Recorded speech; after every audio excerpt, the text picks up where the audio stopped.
This original WSRE presentation is made possible by viewers like you. Thank you.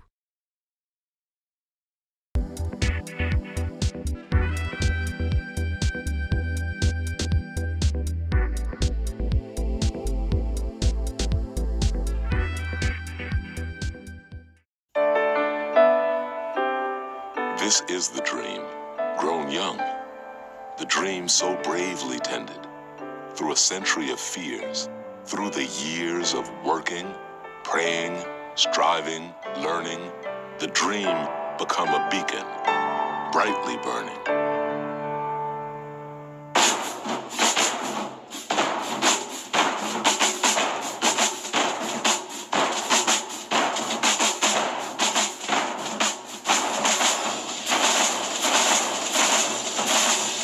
Colleges are spaces where Black people are affirmed. You could be yourself and develop yourself in this rich soil. It's a space that is an unapologetic Black space. These are places where there's incredible freedom to explore. We wanted to better ourselves. We wanted to have an institution where there people like us all wanted to be more than the status quo. The question for African Americans has always been, what is education's purpose? Who controls it? And what is the relationship of education to the broader aspirations of our people?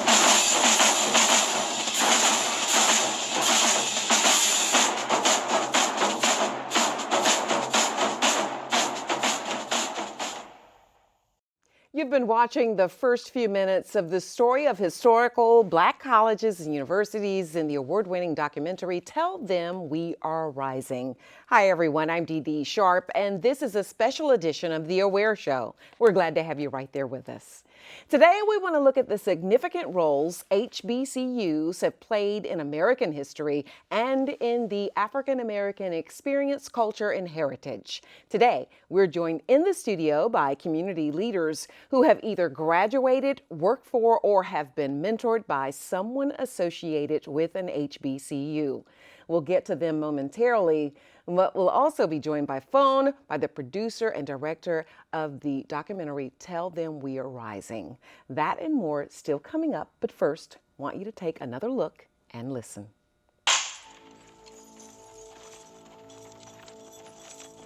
Slavery was more brutal than we can imagine. The brutality went with the system.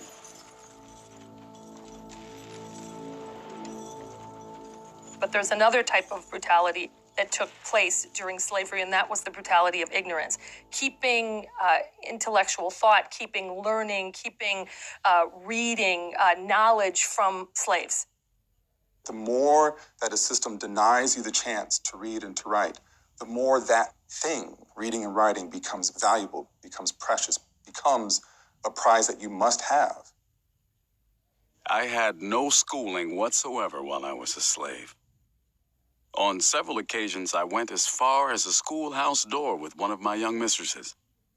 I had the feeling that getting into that schoolhouse would be the same as getting into paradise.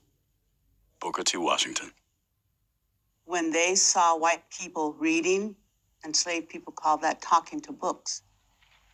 The idea that this piece of paper that someone was looking at, they could actually communicate with, gave them a sense that this was a kind of knowledge that opened up all kinds of opportunities. A slaveholder could do virtually anything to his slave. He could work his slave to death. He could rape his slave. He could sell his slave. It's my property, the argument was, so I can do whatever I want to with my property, except one thing I can't do to my property. I can't teach my property. I can't teach my slave how to read or write. An educated Black population could not be an enslaved Black population. Joining us by phone is Stanley Nelson Jr. He's an award-winning director, filmmaker, writer, and producer, and he is just one of the people who's behind this documentary that you've just been hearing some excerpts from. He's joining us by phone. Thank you for being there, and tell us what your inspiration was in producing this documentary about HBCUs, Mr. Stanley. Well, I thought that the HBCU story is just an incredible story and was not being told, and that there's got to be a way to tell it. Both of my parents went to HBCUs. There's no way that they would have gone to college without HBCUs. So HBCUs not only changed their lives, they changed my life, they changed my kids' life, and they'll change my kids' lives all down through the generations. So HBCUs are very important, in my life personally and in so many lives of African Americans. And I thought it was just a story that needed to be told. And so when people see this, at the end of the day, what is it you hope they will walk away knowing about HBCUs and the experience?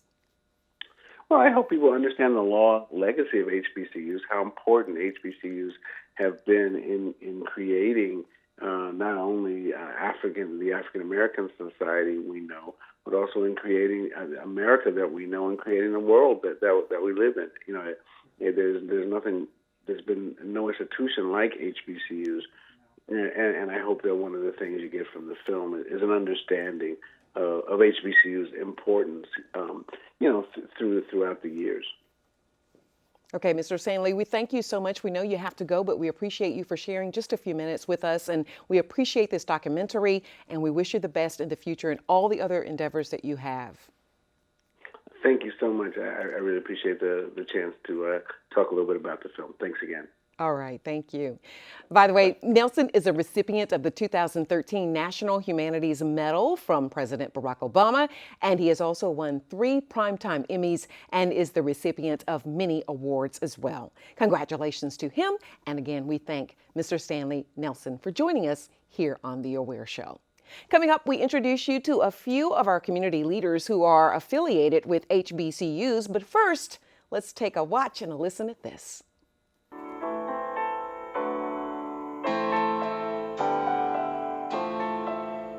Despite the violence and intimidation, the shortage of teachers and resources, the Black colleges in the South survived.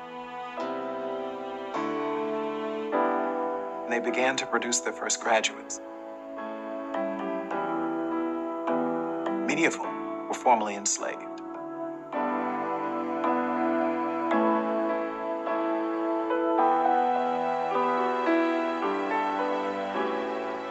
General O. Howard, for whom Howard University is named, he was going around looking at the plight of African Americans, and he ran across students and he asked, "What shall I tell the people up north about the plight of the former slaves?" And the 13-year-old Richard Robert Wright rose and said, "Tell them we're rising."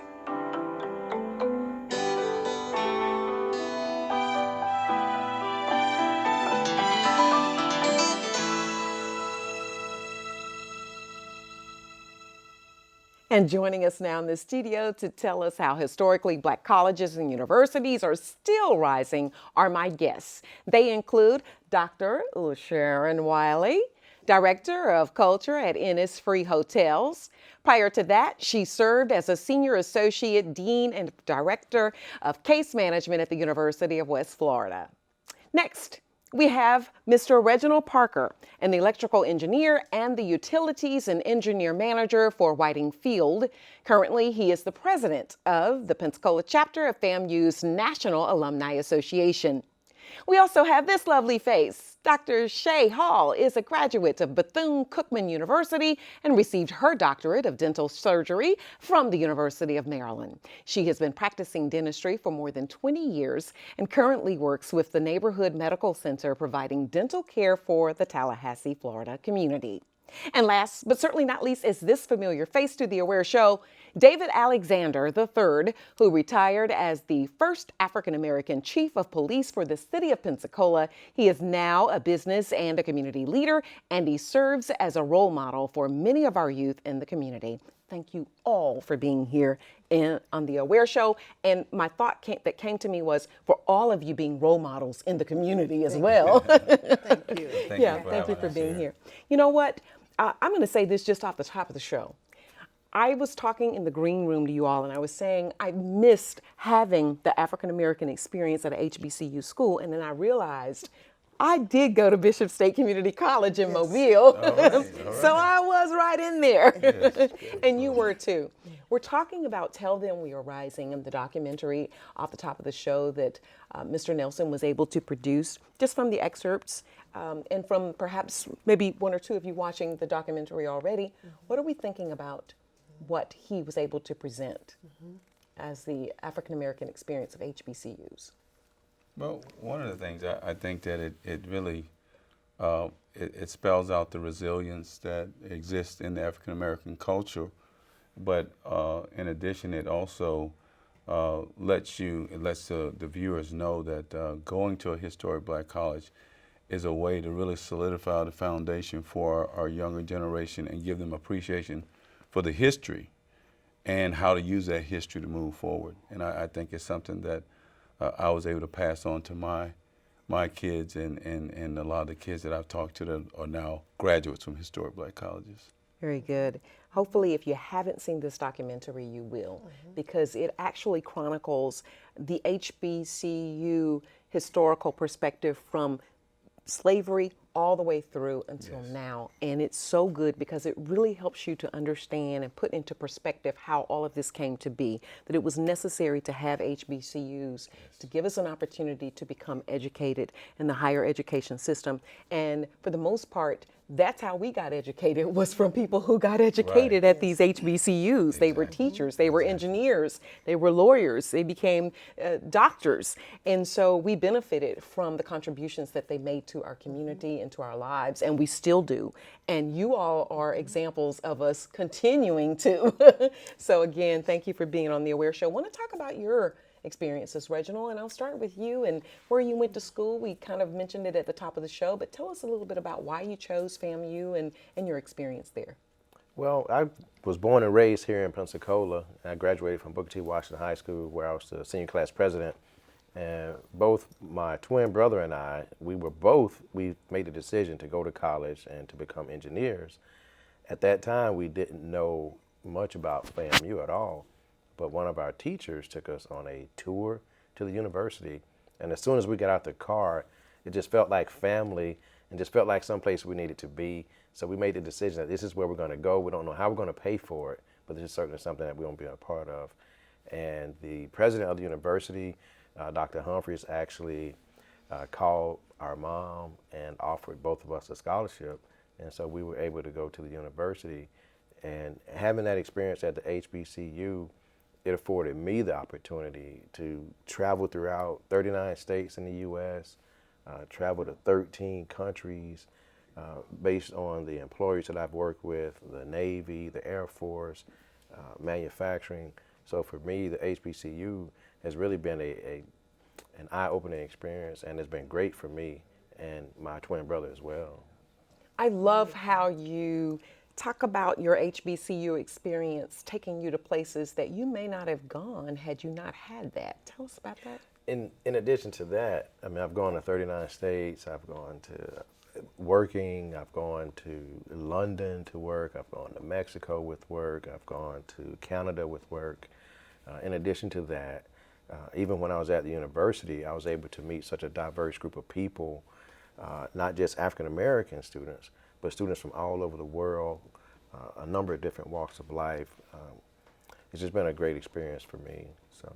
Gotcha. Well, Dr. Lusharon? Well, I went to the Tuskegee University. At that time, it was Tuskegee Institute. However, during the time that I graduated high school, integration was really new.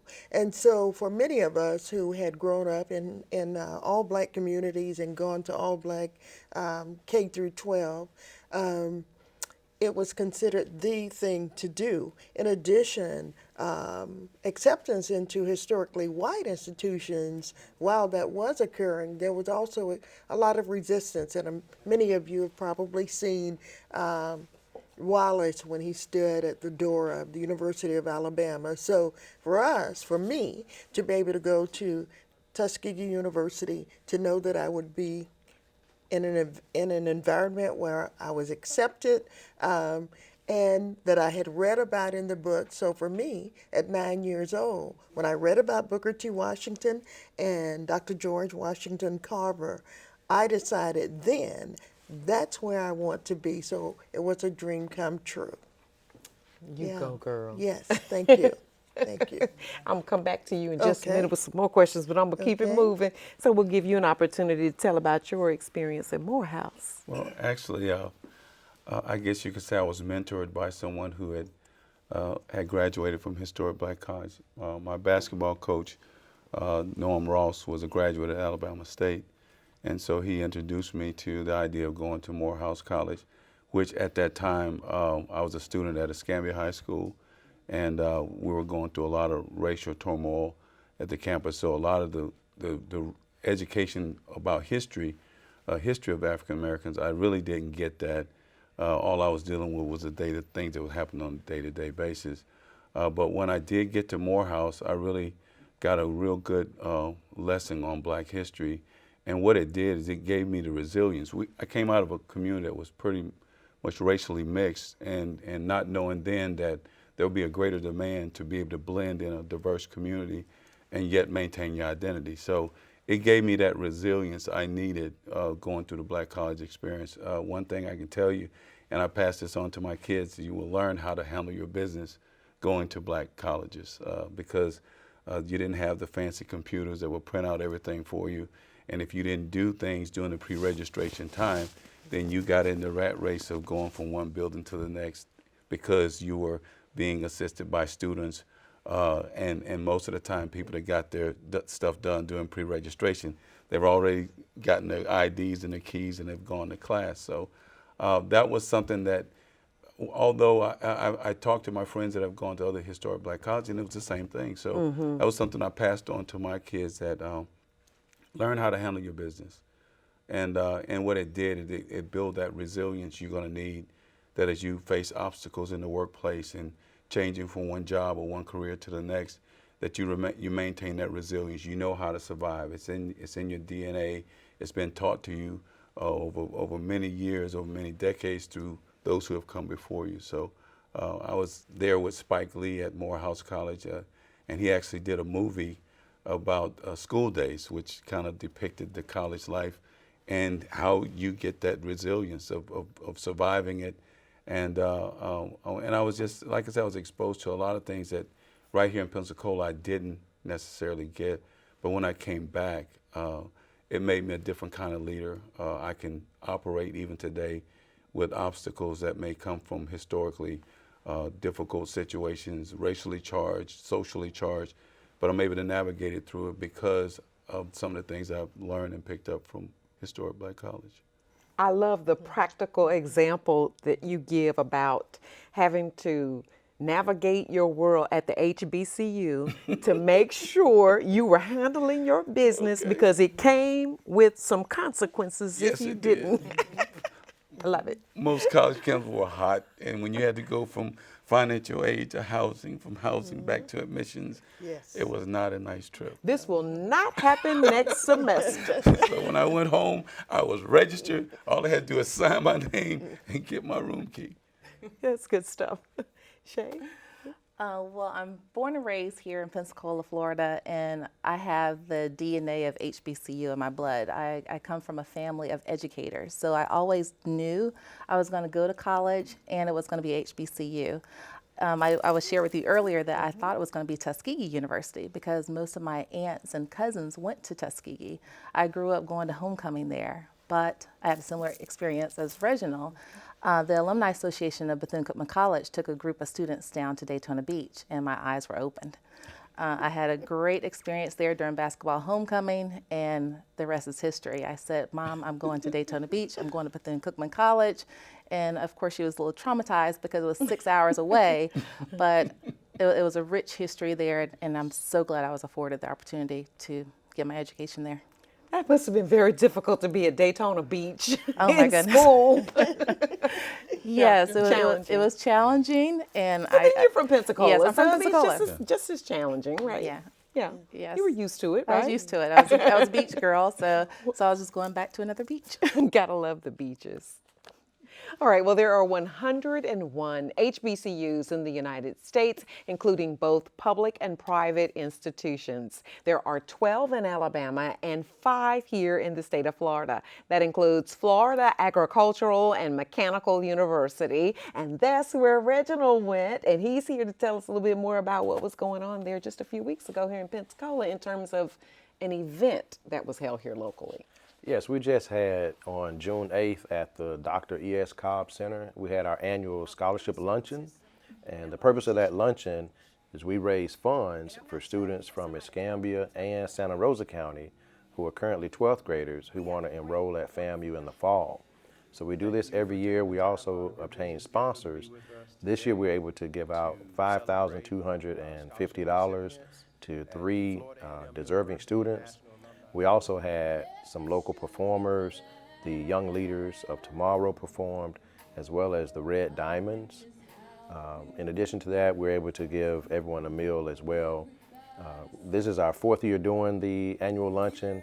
This is our 2nd year doing it at the Dr. E.S. Cobb Center. And the guest speaker at the luncheon, we were able to invite the Dean of Student Affairs from Florida A&M University, Dr. William Hudson. And so he was our guest speaker at the event. And here's what he had to say. HBCUs are important because they have a legacy of producing great students and great members of our society. If it were not for HBCUs, we would have no black judges, lawyers, engineers, architects, educators to help promote our economy and this nation. We must continue to support our HBCUs because they provide an opportunity for students who otherwise would not have an opportunity for higher education.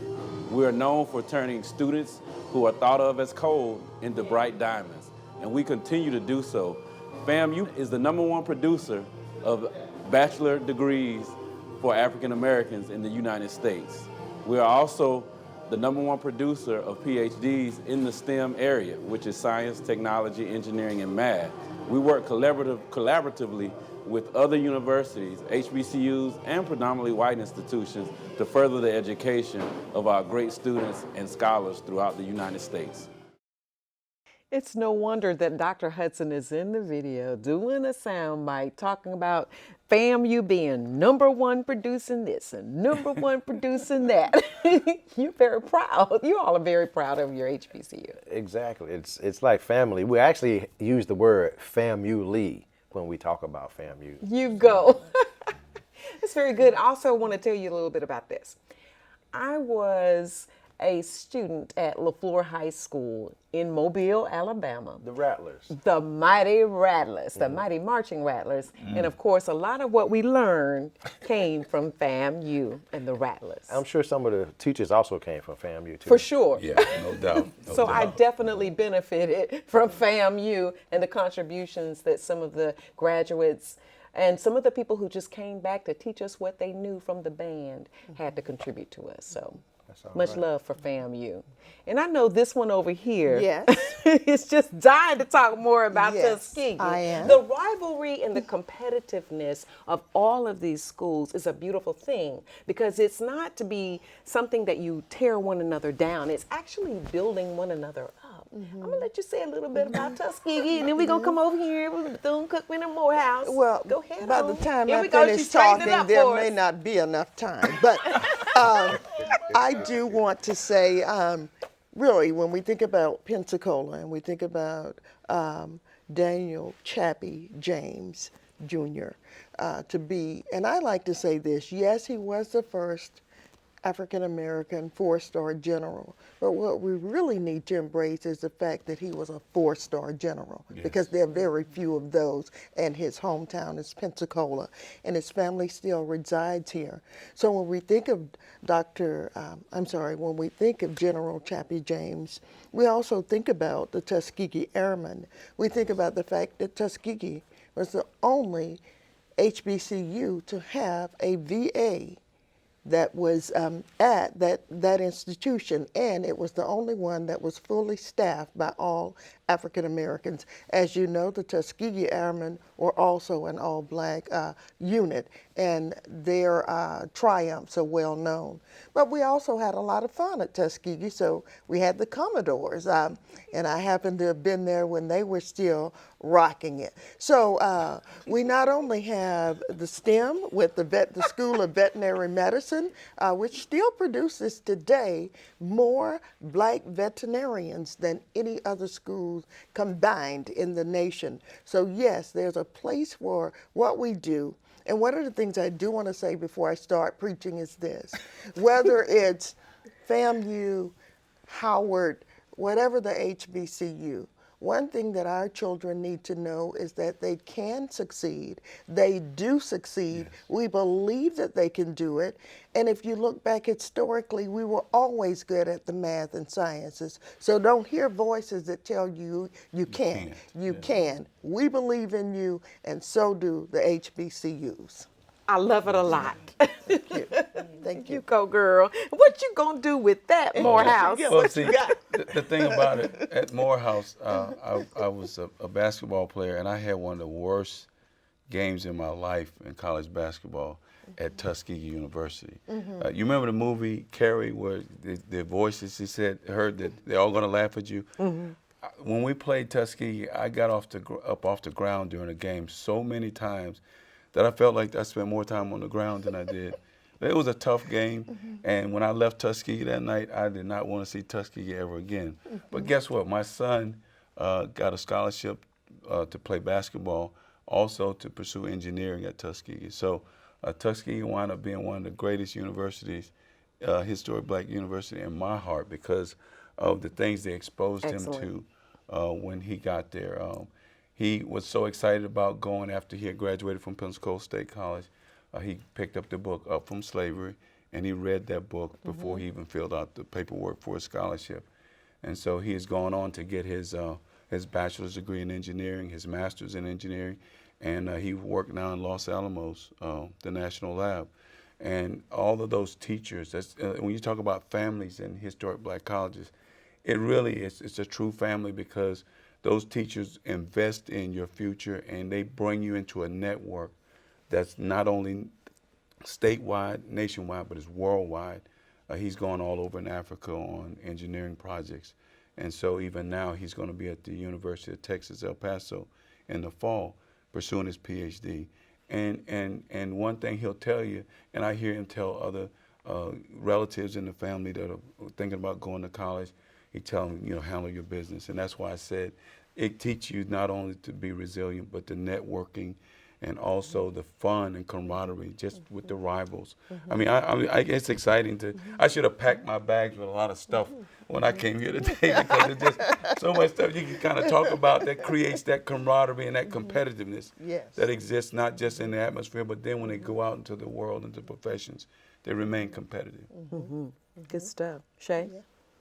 Well, talking about friendly competition and competitiveness, Reginald and I are at rival schools, FAMU and Bethune Cookman. We have the Florida Classic every year. I'm not going to say that we've won 8 times straight. They've won a few times. We did beat them also, and they stopped playing us because we beat them 2 years in a row. So what you got? See what I mean? What you got? Okay, go ahead. I'm sorry. But I just love HBCUs. I mean, we have such a rich culture. And even when you talked about the Commodores, it just brought back fond memories of when I would go to homecoming as a little girl with my aunts and cousins that went to school with the Commodores. So I just love the richness with the HBCUs and their history. And one of the things that we want to zoom in and focus on is something that David just talked about, and that was the fact that handling your business, and yes, you have the camaraderie, but you also have the networking. And I want to just zoom in and focus on that because that's big amongst HBCU grads and alumni and that sort of thing. Let's talk a little bit about the networking and how helpful that's been in helping you all launch your careers and meander and navigate the world. Well, as an example for myself, I was ready to make a transition from the industry I was working in to get back here to Pensacola. And so a friend of mine who happens to be from Howard University was working for the Air Force, and he called me up and said, hey, what do you think about working for the federal government? So he gave me a call and had me call someone from FAMU, a graduate of FAMU, and within a month, I was working for the federal government. I love it. So networking, whether we go to the same HBCU or different HBCUs, we're always constantly looking out for one another, whether it's an internship or a permanent job or you're later on in your career. It's just a matter of knowing that, hey, you went to an HBCU, so I know you know your stuff. Here's some opportunities out here. If you're qualified, pursue those opportunities. And also, in my personal life, when I get ready to buy a new automobile, I call my friends that work at the different manufacturing plants. I hear you. And they offer me their friends and family discounts. So we use it not only professionally, but also in other realms as well. So I think in addition to, like you're saying, to network in terms of purchasing things or job hunting, for me, because I was a military wife, it was so important as we moved from city to city and state to state that I was able to connect because I did pledge a sorority at Tuskegee, and so that was a big deal because you do have like that culture that's already there. And it was just so amazing that when I moved back here to Pensacola, that 4 of the people, well, 3 including myself makes 4. 4 of us all graduated Tuskegee the same year. So it's like, especially with some of us, we will just pick up where we left off. And I think for me, it's the knowledge that you referenced, David, about what you have to learn to do. So we're not about excuse making. Right, we're about getting the job done, getting the business done, but also I always feel supported. I think of people in the community that I feel I can just call at any point, even though they're different colleges and universities, and say, I need your help. Yes. And it's going to be there for me. So that's been another layer that has been so excellent. I noticed in Tell Them We Are Rising, some of the people who were in that documentary, who actually went to HBCUs, talk about the love and care and the encouragement that they got that helped develop the drive in them and also gave them what they needed to want to give back and to mentor it. So this is an experience that just keeps on giving. Exactly. Yeah. Exactly. Yeah. And David, networking for you, I'm sure, has been important in the HBCU family you were talking about. Because actually this evening before I got here, when a couple found out that my son was working at the National Lab in Los Alamos, where there's a student just recently graduated from University of West Florida, I just sent a text message to my son to ask had he ran into this young lady just started, because she's from the University of West Florida. So you are able to tap into so many different networks and the support that's there, and you'd be surprised, just by one contact, you get exposed to a whole plethora of different people that can offer different things for you. Just recently, I made it known I was running for political office here in Escambia County, and some of my colleagues from Morehouse have always said that, hey, we're going to get together and we're going to support your campaign financially. So I'm getting campaign support from outside of the area, and it comes from people knowing what you do, and you know, I used to work in the housing department at Morehouse.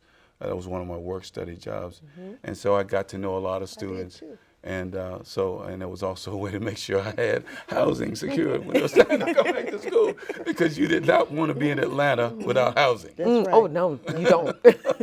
So, but the networking is awesome, and the support. I mean, it is so, and I didn't realize that one of my high school math teachers was a graduate of Morehouse College. So you just sometimes you're digging and even this discussion today, I'm going to go back and do some homework and some digging, because you just be surprised, or you might not be surprised of the residual networking that takes place even generations down the road, because people make contact with each other. Shai? I definitely think that networking has enhanced my profession, and just your social skills when we're at HBCUs. I mean, from freshman year, you're always going to some type of mixer, you're either pledging some type of sorority or fraternity, so you're always in that environment when you can network and enhance your social skills. And I just think back with Mary McLeod Bethune, she was like the boss of all bosses, because she was networking to get funding for Bethune Cookman. She was working with and networking with the Rockefellers, Procter & Gamble, the Gamble from Procter & Gamble, and even with HDR, you know, in the president. So networking is definitely a skill that all of us have learned with HBCUs, and has definitely afforded me a lot of opportunities in my career. Excellent. I think about my experience at Bishop State Community College, and we're talking about that encouragement and that love that I got. The thing was, as I was going to a community college, so I didn't have to go that far away from home to do like most students do, get your basics, the math, the English, and all of those types of things. So as I was going there, I found that love and nurturing from HBCU graduates who were there teaching. They almost had me about to go to nursing school. They will get you going. And I'm telling you, I was so excited about not math, but science. I loved science, anatomy and physiology. It was like part of who I was, I thought, and so of course, as it went with my career, I stayed with broadcasting, and it was rewarding. So I'm okay with that. But even then, I just enjoyed the experience of being there. And I know the drive and the love and the encouragement that you all are talking about, because I had that from several of the instructors who went there, and they were definitely HBCU grads. And if I started naming you, I would miss somebody, and I don't want to do that. I love the Opendoor Policy that most HBCUs have as well. I was in the STEM program, or the science and math at that time. It was called, they had the Opendoor Policy, where you can go in and talk to the professor. So you've had that blanket feel of, okay, I belong here, I'm being encouraged here. So I love that aspect of being at HBCU. Excellent, excellent, excellent. We talked also about the African-American type gumbo you can get on an HBCU campus. And we're not talking about the soup that you eat. We're talking about the one that's good for the soul. We're talking about being able to mix and mingle with other African Americans and find that we're different even within our own culture. And it's important to embrace some of those differences as well. Reginald? Like, I was able to rub shoulders with brothers and sisters from Los Angeles, Detroit, Chicago, New York, South Carolina, the Bahamas, Jamaica, Nigeria, Namibia, and you get a chance to learn about so many other cultures and so many different foods, dances, everything, all in one place. All good. Yeah, but one of the things I also appreciated was that the teachers, the instructors there were so down to earth that they kept it real for you. I'll never forget Dr. James Hefner, who was he was the department head for the economics and accounting department. And I thought when I went off to college, I wanted to be an accountant. Oh my God. So after like the third class, I was so far behind. He says, I'd like to see you, Mr. Alexander, after class. So I said in the class, he said, did you have accounting in high school? I said, no, sir. He said, had you had any exposure to accounting at all? I said, no, sir. He says, well, here, you need to withdraw from this class. We need to talk about changing your major. And I was sitting there like, so, I mean, but he was very honest. And I mean, that's something I appreciated. They were very real with you about your career goals and your aspirations, and also your capabilities and what was going to take to get you where you wanted to go. And that's something that every now and then you need to do a self-evaluation to find out, are you really prepared to go where you're going to go? And that's one thing I can tell you, that historic black colleges get you ready to go out in the world. Yeah, you have a ton of fun. I'll never forget the step shows. I'll never forget, campus being loud and never going to sleep at night. But I'll never forget the lessons learned about surviving in life and making good decisions. Good stuff. And you also just mentioned step shows. Yes. Now that's the thing. I should say that's one of the big things about an HBCU campus. You're going to have the sororities and the fraternities, and you're going to have those step shows. Well, yes. And in some instances, there are going to be competitions with other HBCUs and schools in the same areas of those steps shows. So does anybody want to talk about that before we get to a very special treat we have just for you? Well, I know in Atlanta, you had Morris Brown, you had Morehouse, you had Clark, and then on top of it, you had Georgia State, Georgia Tech. You had Atlanta University, so at any given time, anybody could have a line, or all of them had a line, and they would meet out there in the courtyard area, and next thing you know, what you thought was going to be a boring weekend wound up being like, whoa. So it was awesome. Like I said, when Spike Lee did the movie School Days, it kind of gave you a little bit of that without naming out the actual fraternities and sororities, but it was just a clipping out of the life on the historic Black College. Every Friday at 12 o'clock. Thank you. Thank you. Because any wise man did not schedule classes for after 12 o'clock. There you go. On Friday. Because you had to get to the STEM show. And a little earlier, we were joined in the studio by members of the Alpha Phi Alpha Fraternity Incorporated, Epsilon Mu Lambda Chapter Young Leaders of Tomorrow Mentoring Program. And they performed this STEP presentation just for you. We are the brothers of the young leaders of tomorrow. YLT Creed. I am the seed of my ancestors. I represent the past, present, and future. Success is not an option. I'll be the best student I can. I will surround myself with positive forces to achieve my success. We are! You know what? I'm gonna let my brother tell you that.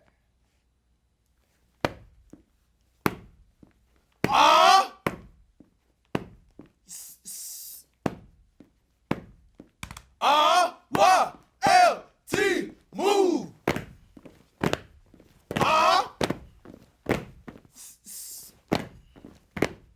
YLT. YLT mission. Achieve academic standards, build character, and expose students to a various number of career options, resulting in them being more prepared in life, thus allowing them the opportunity to become productive men in the community. We do this through 4 pillars: training sessions, educational events, civic events, and team building exercises. I heard that YLT was just scholars. Just scholars. Just scholars. I got my books. We scholars. Listen, I heard that YLT was just based on academics. What? Like we don't do anything else. We got our books though. We got our books. Got my books though. We got our books. Got those grades. We got our books. But listen, I heard something else. What you heard, man? What you heard? What you heard? I heard that YLT can't step. Who can't step? Can't step. I can listen. But listen, it's okay. It's okay. It's okay. We can do a little something. I'm gonna show the people a little something. And when I do this, I'm gonna need y'all brothers to take notes. Okay, y'all brother. do that? All right, brother. Y'all do that? Okay. Little tutorial. All right. Goes a little something like this. Okay. We can do that. We can do that. Yeah. We can do that. Let's do it. Yeah. This is YLT.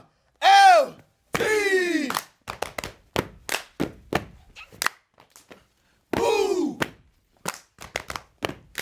This is YLT. Move. This is YLT.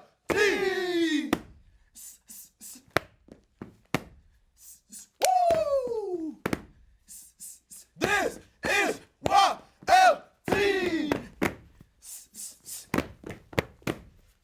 Woo!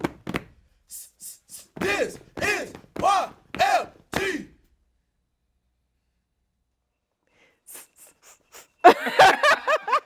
I love it a lot. I can't help it. Do we have any? She's gonna start a step show in here. Dee Dee Sharp step show. No. In fact, I was me in school. I didn't do any pledging, but I think some of you did. So let's talk a little bit about that. We had a step or two.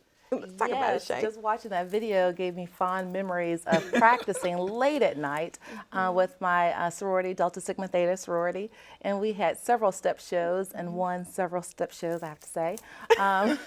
You don't say so yourself. Right, but it definitely helped create balance, you know, with the HBCU experience, because you definitely got your studies done during the day, but you knew you had to get them done so you can either practice stepping at night or practice in any other event that was happening at night. But I love the experience of having that sorority and fraternity feel. It gave me chills when I saw school days when I was a junior in high school. And so I knew then, okay, I'm going to pledge when I get to college. You were going to be a Delta. Yes, I was going to be a Delta after seeing school days. Well, like you, I pledged at Tuskegee, and I pledged Zeta, but I was also the faculty advisor for the Zeta chapter, undergraduate chapter at the University of West Florida for approximately 20 years. And our young ladies are magnificent steppers and have won so many competitions. It's just unbelievable. We blow everybody out of the water. But what's really, really cool to talk about what you said, Dr. Hall, was just the magic of being in that environment. And something I said when we were talking off camera in the green room about what happens when I put my feet on the ground of HBCUs. I feel as if all the ancestors come and surround me and want me to succeed. Therefore, I must.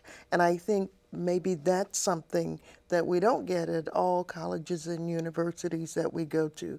So the relevance of an HBCU today has not diminished. It has not diminished. I believe that there are spaces for historically white colleges as well as other colleges and universities, but the special place of HBCUs that will lift that child, as Booker T. Washington said, and continue to unveil the ignorance of what you have not been taught, because it's not just about the academics, it's about your total history that helps you to fit in to this multicultural and multifaceted world that we live in. And I believe that HBCUs take the special time to mentor students to ensure their success academically and then socially and politically. I tell you what, I have friends who've gone to Tuskegee and gotten their degrees, okay? And other HBCUs as well. When they go out to apply for a position and they say they're graduates of Tuskegee University or any of these schools, they're in there. It's because I think people have a respect of what is happening in these institutions of higher learning. And Reginald, you even mentioned a little while ago about how it helps even in building your education to the next level. And you experienced that, Shai, from going from Bethune Cookman on to the University of Maryland. Yes. Let's talk a little bit about that. For example, and David, you got the same thing going on in your family. Yeah, just jump in anytime. For example, my twin brother, he went on to get his master's from Georgia Tech. We've got dozens of friends who've gone on to get an MBA at Michigan or a master's at College Park, Maryland. So it seems that the HBCUs are still pertinent and needed because they then launch you to a professional career or an advanced degree. So. Yeah, I definitely agree. And having that experience at Bethune Cookman, it definitely helped me be a well-rounded applicant when I was applying for professional school afterwards, because it afforded me the experience of research. I was able to go to our nation's capital and present research from Bethune Cookman College, and I also had a summer in Fisk University doing a STEM program there. So just having those experiences, being able to put it on your application, I was able to get into the #1 dental school in the country at the time I applied. And I said the University of Maryland, but I want to make sure. Okay, It's the University, it's a long name. It's the University of Maryland at Baltimore, Baltimore College of Dental Surgery. That's why I just said the University of Maryland, but I'm glad you said the rest of it because you deserve the credentials because you earned your degree from them. And we're very proud of you and all of you all here. David, you've mentioned too that your son has gotten a great education in the undergrad and grad, and he's going on to bigger and better things. And actually, he's in the fall, he's going to start at the University of Texas, El Paso. One of the things is that the professors that he's worked with, both in his undergrad and graduate level, have been like mentors to him and introducing him to people from other historic black colleges and also other major universities. He received letters from universities up north, out west, to come and do his doctoral and even his master's studies with them. And that was very impressive. I mean, to me it was. I was like, wow, man. I said, you just tapped into a network. But it's the credibility that these programs are bringing to the table and people know about it. So it's not something we're exaggerating when we talk about it. There are real credentials. There are real relationships that exist out there in corporate America, and they know where you come from. And when you start mentioning some of your professors, they know that you've been trained by some of the very best. And I think that speaks volumes. Don't want to make things negative, but would you all, we definitely are saying that we know that historically black colleges and universities are necessary to the point where we want to continue the heritage and the legacy of these universities and colleges. Let me ask you this. What do you say to people who say it's not necessary to have a school that's set aside now as an HBCU?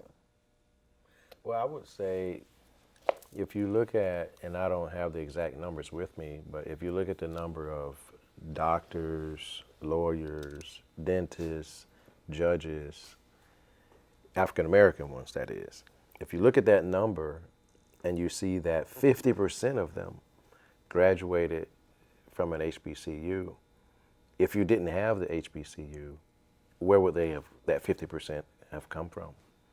So I think they're definitely relevant and needed at this point. I look at it from a perspective of just like every student have a more dominant way of learning. Going into college, you have college, university that have to meet certain accreditation standards, but at the same time, it may not be culturally connectable for the student.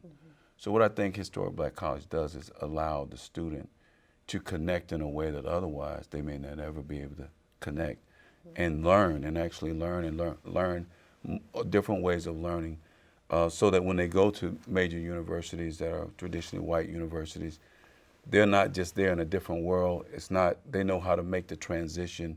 It's kind of like learning a foreign language sometimes. We talk about cross-cultural training. It's a way of providing some sense of cross-cultural training to our students, and it enhances their learning experience. And I think that when you spoke earlier, Dr. Hall, you mentioned about the sense of belonging.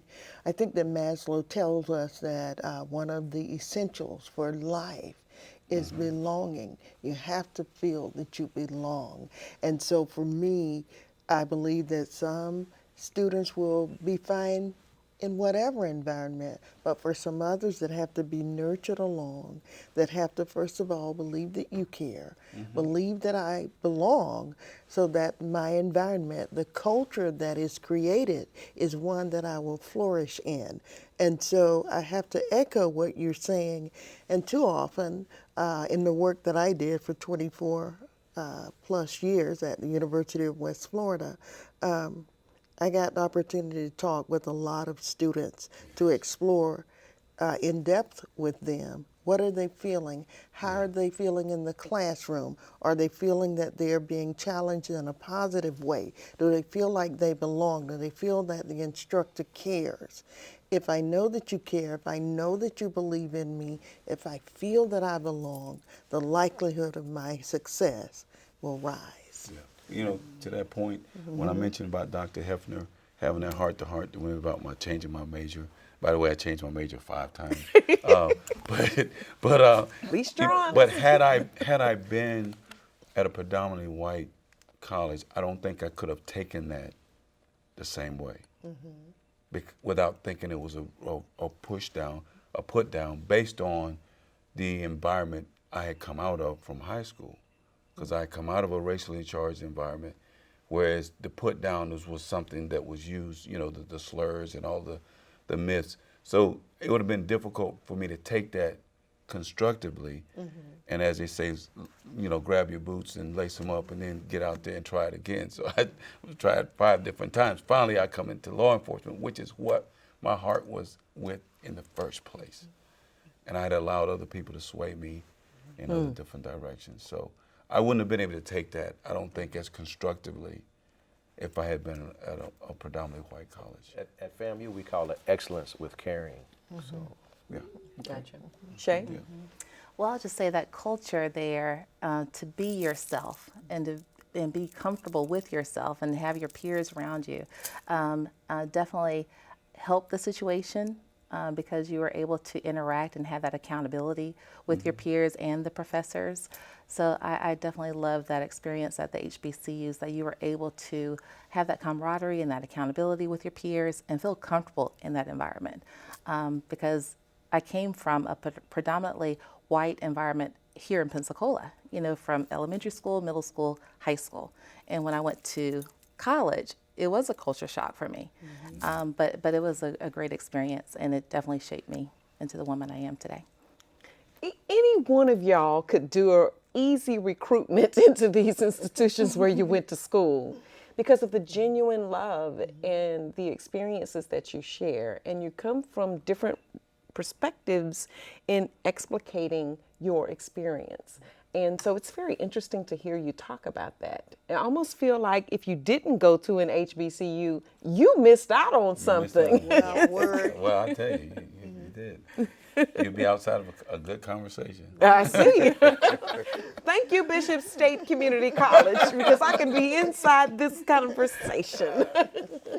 Closing comments, Reggie. I would just say HBCUs, whether it's FAMU, BCC, or Tuskegee, or Morehouse, we all thrive, you know, on each other. We need BCC to continue to be, BCU to continue to be there in order for FAMU to be strong, and FAMU needs Tuskegee to be there as well. So we're all in this together. All in together. All good. That's all the time we have for now. I'd like to thank my guests, including film director Stanley Nelson Jr., Dr. William Hudson Jr., Dr. Wiley, Reginald Parker, Dr. Hall, and former Pensacola Police Chief David Alexander. They're all examples of the products from historically Black colleges and universities. Remember, a mind is a terrible thing to waste, and all of the contributions from HBCUs are worth the investment for a brighter future. Get involved, support the cause, and embrace the legacy, history, and heritage regarding the contributions these schools continue to make to our community, to our country, and to our world. Be sure to catch us for this and other shows on YouTube and at WSRE.org. I'm Dee Dee Sharp saying, stay informed and stay aware.